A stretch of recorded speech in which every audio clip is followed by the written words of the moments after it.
Personne ne pouvait alors le deviner, mais ce fut le dernier rôle de sa vie. Presque à moitié fini, de façon si bancale et si mal agencée que les chiens aboient quand je passe en claudiquant, eh bien moi! Richard III, de Shakespeare, une pièce titanesque que Bernard Giraudot voulait jouer de longue date et qu'il avait choisi de monter chez lui, à La Rochelle.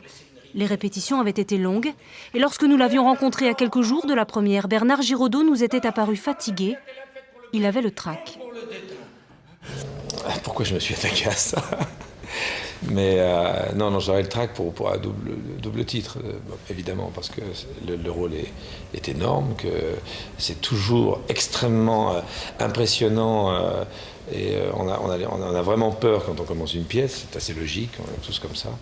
Et puis l'autre, c'est que chez moi, pour la première fois, je crée une pièce. Je ne viens pas jouer seulement à La Rochelle, comme je l'ai fait à plusieurs reprises, mais on crée vraiment une pièce.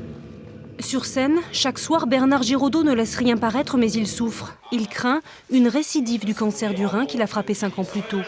Cette angoisse semble décupler son envie d'incarner à la perfection ce roi tyrannique et machiavélique.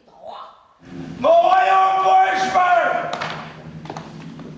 La pièce est vraiment magnifique. L'adaptation qu'a fait Dielon est très moderne, très claire, très limpide, très musclée, très puissante.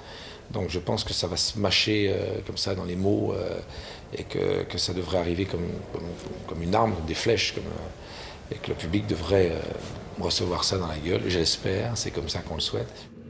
À La Rochelle, Richard III fit un triomphe, mais la tournée qui devait suivre fut rapidement interrompue. Le cancer avait cette fois atteint le poumon.